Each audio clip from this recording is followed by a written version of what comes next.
नमस्कार. मी दिनेश कांजी. आपण बघताय न्यूज डंका. आपल्या सगळ्यांना अक्षय तृतीयेच्या मनापासून शुभेच्छा. वळू या विषयाकडे.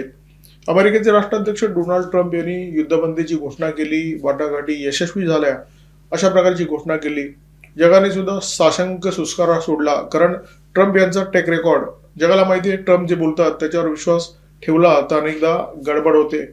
पाकिस्तान सुद्धा खुश झालं, कारण पाकिस्तानने वाटाघाटीमध्ये मध्यस्थी केली होती. पाकिस्तानचे नेते इराणशी बोलत होते, आखाती देशांशी बोलत होते. पाकिस्तानचे नेते याच्यामध्ये महत्वाची भूमिका बजावण्याचा प्रयत्न करत होते. त्यामुळे पाकिस्तानला म्हटलं आता मध्यस्थी यशस्वी झालेली आहे, त्यामुळे आता सगळ्यांकडून खूप मोठ्या प्रमाणामध्ये आपल्याला भीक मिळणार आहे. परंतु तेवढ्यामध्ये इराणने खुलासा केला की युरेनियम अमेरिकेला सोपवण्याचं आम्ही अजिबात मान्य केलेलं नाहीये. आणि त्याच्यानंतर इराणने होर्मुझमध्ये पुन्हा एकदा नाकाबंदी लागू केली. आता या सगळ्या घडामोडीनंतर एक प्रश्न निर्माण झालेला आहे की डोनाल्ड ट्रम्प नेमक्या वाटाघाटी कोणाबरोबर करतायत आणि त्यांच्या वाटाघाटी नेमक्या कोणासोबत यशस्वी ठरतायत. पश्चिम आशियामध्ये पेटलेलं युद्ध थांबवण्यासाठी ट्रम्प यांच्यावर प्रचंड मोठा दबाव आहे. हा दबाव त्यांच्या पक्षाच्या नेत्यांचा आहे, हा दबाव अमेरिकी जनतेचा आहे. युद्धबंदी जर झाली नाही आणि हे युद्ध अधिक चिघळलं, युद्ध जर लांबलं, तर आगामी मध्यावधी निवडणुकीमध्ये ट्रम्प यांच्या पक्षाची तिरडी उचलली जाणार ही बाब निश्चित आहे. त्यामुळे ट्रम्प युद्धबंदीसाठी प्रचंड मोठा आटापिटा करतायत, जेणेकरून हे युद्ध थांबावं आणि त्यांची जी टर्म आहे ती त्यांना सुखाने पूर्ण करता यावी, युद्धबंदी व्हावी, वाटाघाटी यशस्वी व्हाव्यात, म्हणून ट्रम्प प्रचंड प्रयत्न करतायत. त्यांनी 2 खास माणसं कामाला लावलेली आहेत. 2 पोस्टमन वेगवेगळ्या ठिकाणी पाठवलेले आहेत. एक पाकिस्तानचे पंतप्रधान शहबाज शरीफ आणि दुसरे पाकिस्तानचे पडेल फील्ड मार्शल असीम मुनीर. शहबाज शरीफ सौदी, कतार आणि तुर्कीशी चर्चा करतायत. असीम मुनीर गेले होते इराणमध्ये. 3 दिवस ते इराणमध्ये मुक्काम ठोकून होते. ट्रम्प यांचा निरोप घेऊन गेले होते, परंतु अखेर शनिवारी ते हात हलवत पाकिस्तानमध्ये परत आले. सरफरोश या सिनेमामध्ये एक डायलॉग आहे, कुत्ता सूंघने आया था. ट्रम्प यांनी मुनीर यांना त्याच मोहिमेसाठी इराणमध्ये रवाना केलं होतं. या पश्चिम आशियामध्ये पेटलेल्या संघर्षाच्या प्रकरणी अशा प्रकारची चर्चा होऊ लागली की पाकिस्तानचे नेते पुढे पुढे करतायत, पाकिस्तानचे नेते मध्यस्थीसाठी प्रयत्न करतायत, शांतता निर्माण करण्यासाठी प्रयत्न करतायत. परंतु या सगळ्या घडामोडीमध्ये भारताची मात्र कोणतीही भूमिका दिसत नाहीये. आणि जेव्हा विरोधकांनी मोदी सरकारकडे बोट दाखवण्याचा प्रयत्न केला, तेव्हा आपले परराष्ट्र मंत्री डॉक्टर एस जयशंकर यांनी अत्यंत परखड शब्दात सांगितलं की भारत हा पाकिस्तान सारखा दलाल देश नाहीये. त्यांनी स्पष्टपणे सांगितलं की मुनीर आणि शहबाज जे काही करतायत ते दलाली सोडून दुसरं काही नाहीये. मुनीर आणि शहबाज शरीफ दलाली करतायत हे मान्य केल्यानंतर सुद्धा जर त्यांचा हेतू स्वच्छ असता, शुद्ध असता, तर या दलालीचं सुद्धा कौतुक करता आलं असतं. ही दलाली जर पाकिस्तानच्या किंवा पाकिस्तानी जनतेच्या भल्यासाठी असती तर या दलालीचं स्वागत करता आलं असतं. परंतु वास्तव असं नाहीये. मुनीर आणि शहबाज जे काही करतायत ते ट्रम्प यांच्या भल्यासाठी करतायत. ते घाम गाळतायत ट्रम्प यांच्यासाठी, कष्ट घेत आहेत ट्रम्प यांच्यासाठी. कारण ट्रम्प, मुनीर आणि शहबाज हे बिटकॉइनच्या धंद्यातले पार्टनर आहेत. ऑपरेशन सिंदूर नंतर वर्ल्ड लिबर्टी फायनान्शियल नावाची एक कंपनी स्थापन झाली. ही कंपनी बिटकॉइनशी संबंधित होती. पाकिस्तानमध्ये त्याची स्थापना झाली आणि ट्रम्प यांचे नातेवाईक, ट्रम्प यांचे व्यापारी मित्र आणि पाकिस्तानचे नेते या धंद्यामध्ये पार्टनर आहेत. आपल्याला आठवत असेल इराण आणि अमेरिकेच्या युद्धबंदीसाठी जेव्हा इस्लामाबादमध्ये वाटाघाटी झाल्या, तेव्हा अमेरिकेच्या बाजूने वाटाघाटीसाठी कोण आलं होतं? स्टीव्ह विटकॉफ आले होते, जरेड कुशनर आले होते, जे ट्रम्प यांचे जावई आहेत. हे दोघेही यहुदी आहेत आणि हे आले होते JD व्हान्स यांच्यासोबत, जे अमेरिकेचे उपराष्ट्राध्यक्ष आहेत. पाकिस्तान हा असा देश आहे ज्याने आजवर इस्रायलला मान्यता दिलेली नाहीये, किंबहुना इस्रायलचं अस्तित्वच पाकिस्तानला मंजूर नाहीये. पाकिस्तानचे राजकीय नेते, पाकिस्तानचे लष्करशहा, पाकिस्तानमध्ये ज्या दहशतवादी संघटना आहेत त्या दहशतवादी संघटनांचे मोर्खे कायम इस्रायल आणि यहुदींच्या विरोधात बोलत असतात. परंतु पाकिस्तानचे 2 शीर्ष नेते, एक लष्कराचा प्रमुख नेता आणि एक सरकारचा प्रमुख नेता म्हणजे शहबाज शरीफ आणि असीम मुनीर, हे दोघेही ज्यू नेत्यांच्या खांद्याला खांदा लावून वाटाघाटीच्या टेबलवर एकत्र बसतात आणि त्यांच्यासोबत एका धंद्यामध्ये काम सुद्धा करतात, बिटकॉइनच्या धंद्यामध्ये. हे वास्तव सगळ्या जगाला ठाऊक आहे, हे वास्तव आम्हाला ठाऊक आहे. त्यामुळे इराणच्या नेत्यांना ते ठाऊक नसण्याचं काहीच कारण नाहीये. इराणच्या नेत्यांना ठाऊक आहे की मुनीर आणि शहबाज कोणासाठी घाम गाळतात, कोणासाठी कष्ट घेतात, यांची निष्ठा नेमकी कोणाकडे आहे आणि त्यांचा हेतू काय आहे, सगळं यांना ठाऊक आहे. त्यामुळे इराणचे नेते यांच्याशी वाटाघाटी करताना अत्यंत सावध असतात. हे युद्ध चालू असताना IMFने पाकिस्तानला $1.2 अब्ज पॅकेज दिलेलं आहे, कर्जाचं पॅकेज. पाकिस्तानची परिस्थिती अत्यंत वाईट आहे. म्हणजे पाकिस्तानमध्ये पेट्रोलचे जे दर आहेत ते 500च्या वर गेलेले आहेत आणि अशा परिस्थितीमध्ये जनता तर त्रस्त आहे. पूर्ण देश भिकेला लागलेला अशा प्रकारची परिस्थिती आहे. आणि जेव्हा जेव्हा अशा प्रकारची परिस्थिती निर्माण होते की पाकिस्तान आता आर्थिकदृष्ट्या कोसळणार, तेव्हा अमेरिका पाकिस्तानला हात देतो. हात देतो IMFच्या माध्यमातून, वर्ल्ड बँकेच्या माध्यमातून किंवा एशियन डेव्हलपमेंट बँकेच्या माध्यमातून. अमेरिकेकडे अशा अनेक वित्त संस्था आहेत ज्यांच्या माध्यमातून पाकिस्तानला वेळोवेळी तो मदत करतो. अशा प्रकारची मदत जेणेकरून पाकिस्तान धराशायी होणार नाही. मुनीर ठाण मांडून 3 दिवस इराणमध्ये होते. ते इराणचे राष्ट्राध्यक्ष मसूद पझेश्कियान यांच्याबरोबर चर्चा करत होते. पझेश्कियान अत्यंत सावध होते. त्यांना माहिती होतं की मुनीर हे अमेरिकेचे निरोपी आहेत. अमेरिकेचे हित जपण्यासाठी ते इराणमध्ये आलेले आहेत. इराणच्या हिताशी यांचं कोणत्याही प्रकारे देणं घेणं नाहीये. तेव्हा पझेश्कियान या चर्चेच्या दरम्यान अत्यंत सावध होते.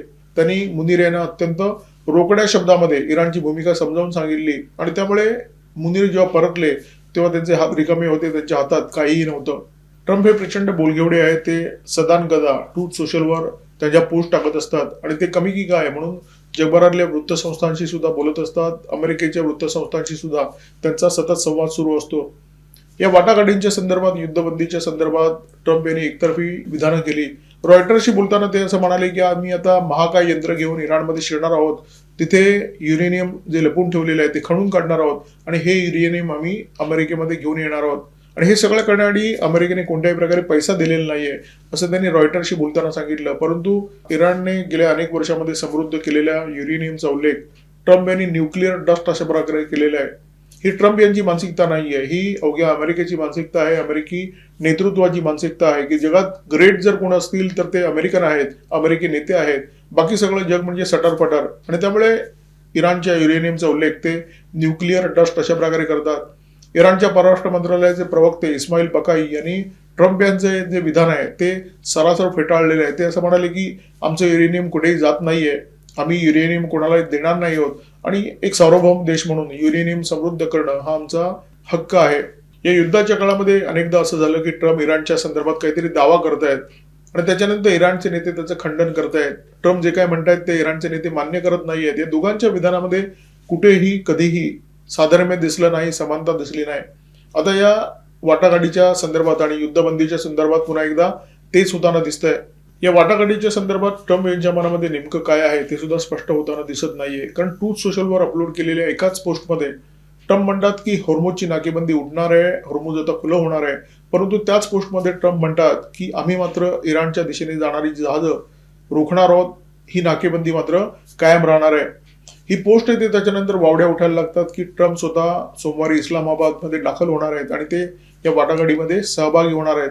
अशा प्रकारे वातावरण निर्मिती करण्यात येते की जणू या वाटाघाटी आता अंतिम टप्प्यात आहेत आणि कोणत्याही क्षणी या वाटाघाटी यशस्वी झाल्या अशा प्रकारची घोषणा होणार आहे. ट्रम्प इस्लामाबादमध्ये येणार अशा प्रकारच्या वावड्या जेव्हा उठल्या तेव्हा मुनीर, शहबाज शरीफ आणि पाकिस्तानचे एकूणच जे नेते आहेत ते खुश झाले. कारण त्यांना माहिती आहे एखादा मोठा माणूस जेव्हा देशात येतो किंवा कुठेतरी जातो तेव्हा तो रिकाम्या हाताने येत नाही, काहीतरी घेऊन येतो. त्यामुळे वाडग्यात काहीतरी पडणार आहे या विचाराने पाकिस्तानचे नेते प्रचंड खुश झाले होते. परंतु आता तसं होताना दिसत नाहीये. हे युद्ध सुरू झाल्यापासून आपण बघतोय ट्रम्प अचानक आक्रमक पवित्रा घेतात, बॉक्सिंगचे ग्लोव्ह हातामध्ये घालतात आणि काही तासातच ते इराणच्या गळ्यात गळा घालण्याची भाषा करतात, वाटाघाटीची भाषा करतात. रात्री ते भाषा करतात की इराणची सभ्यता आम्ही नष्ट करणार आहोत आणि दुसऱ्या दिवशी युद्धबंदीची भाषा करतात.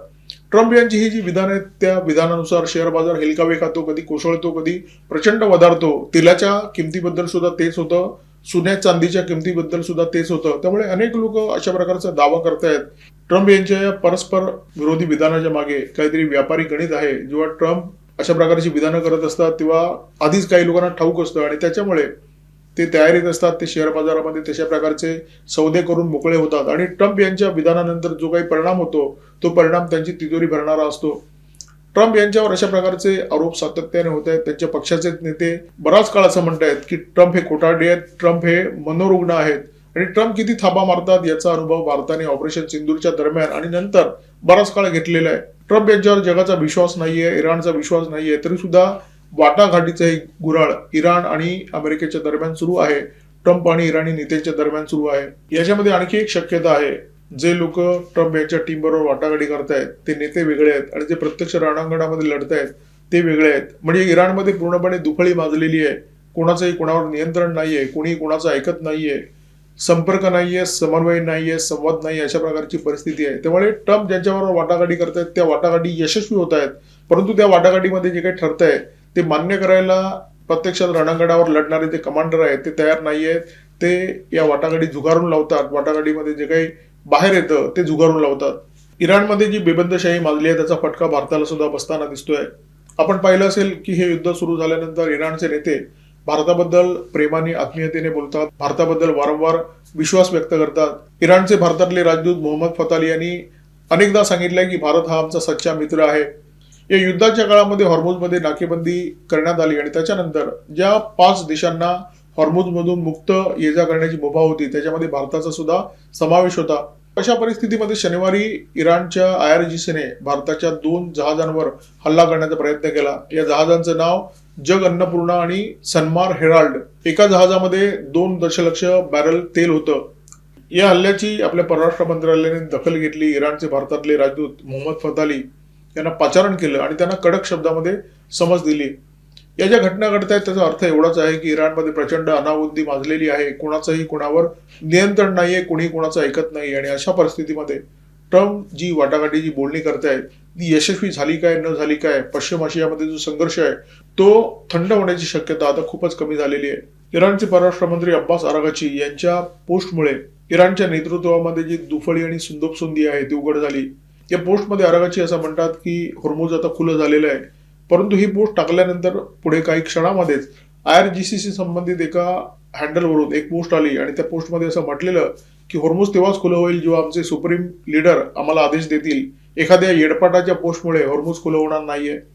आराघची यांनी इस्लामाबादमध्ये झालेल्या वाटाघाटीमध्ये सहभाग घेतला होता. जर या वाटाघाटीमध्ये सहभाग घेणारा नेता IRGCच्या कमांडरच्या मध्ये येडपाट असू शकतो तर या ज्या वाटाघाटी आहेत ते यशस्वी होतील कशा आणि याच्यातून जो तोडगा निघेल तो मान्य कसा होईल. IRGCची निष्ठा इराणच्या सुप्रीम कमांडरवर आहे. वाटाघाटी करणाऱ्या नेत्यांवर त्यांचा विश्वास नाहीये. त्यामुळे या वाटाघाटीतून काही निष्पन्न झालं तर ते मान्य होण्याची शक्यता खूप कमी आहे. इराण बरोबर वाटाघाटी करताना ट्रम्प ज्या प्रकारच्या अटी रेटण्याचा प्रयत्न करतायत त्या अटी मान्य होणं अशक्यच आहे. त्यामुळे या वाटाघाटी जर यशस्वी झाल्या तर तो एक चमत्कार ठरेल.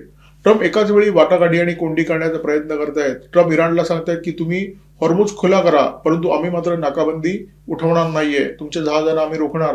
म्हणजे ट्रम्प असं सांगण्याचा प्रयत्न करतायत की दोघांनी एकमेकांची मानगूट पकडलेली आहे. ट्रम्प समोरच्याला सांगतायत की तुम्ही माझी मानगूट सोडा परंतु मी मात्र तुमची मानगूट सोडणार नाहीये. आणि ट्रम्प यांचा हा जो पवित्रा आहे त्याच्यामुळे या वाटाघाटी रसातळाला जाणार आहेत. वाटाघाटींचे 3 तेरा होणार आहेत. तरी सुद्धा वाटाघाटींचं गुऱ्हाळ सुरू आहे.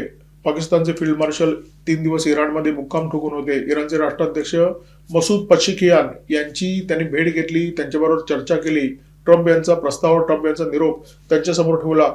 परंतु पझेशिकियान अत्यंत परखडपणे बोलले. ते असं म्हणाले की अमेरिकेची भूमिका सतत बदलत असते त्यामुळे अमेरिकेवर विश्वास ठेवणं आमच्यासाठी खूप कठीण आहे. त्यांनी पुढे जे काही सांगितलं ते अधिक धक्कादायक आहे. ट्रम्प यांच्यासाठी ते असं म्हणाले की आम्हाला आंतरराष्ट्रीय कायद्याच्या चौकटीमध्ये न्याय हवा आहे. याचा अर्थ अमेरिकेचा न्याय पझेशिकियान यांना मान्य नाहीये, इराणला मान्य नाहीये. इराणचा अमेरिकेवर काडीचाही विश्वास नाहीये हे पझेशिकियान यांच्या विधानावरून पुरेसे स्पष्ट होत आहे. खरं तर कोणाचाच कोणावर विश्वास नाही तरी सुद्धा वाटाघाटीचं गुऱ्हाळ सुरू आहे. मुनीर हे ट्रम्प यांचे पाळीव आहेत. पझेशिकियान यांनी जे जे काही म्हटलं ते सगळं मुनीर यांनी ट्रम्प यांना जाऊन सांगितलं असणार. तरी सुद्धा वाटाघाटीचा दुसरा टप्पा होणार आहे अशा प्रकारची चर्चा सुरू आहे. आणि हे होतंय कारण दोघांना बेळ काढायचंय, दोघांना आपापली मोर्चे बांधणी अधिक मजबूत करायची आहे जेणेकरून पुढचा जो प्रहार होईल तो अधिक शक्तिशाली होईल. अमेरिकी सैनिकांची उपस्थिती आखातामध्ये वाढते. इस्रायलने सुद्धा लेबनॉनवर हल्ले पुन्हा सुरू केलेले आहेत. याचा अर्थ युद्ध थांबलेलं नाहीये. मी मात्र तुर्तास इथेच थांबतोय. या व्हिडिओमध्ये माझ्यासोबत होते cameraman methyl Kadam, video editor Ajay Shelke. Video जर आवडला असेल तर लाईक करा, शेअर करा, कॉमेंट बॉक्समध्ये व्यक्त व्हा, सबस्क्राईब करा न्यूज डंका आणि बेल आयकॉन दाबायला अजिबात विसरू नका. नमस्कार, धन्यवाद.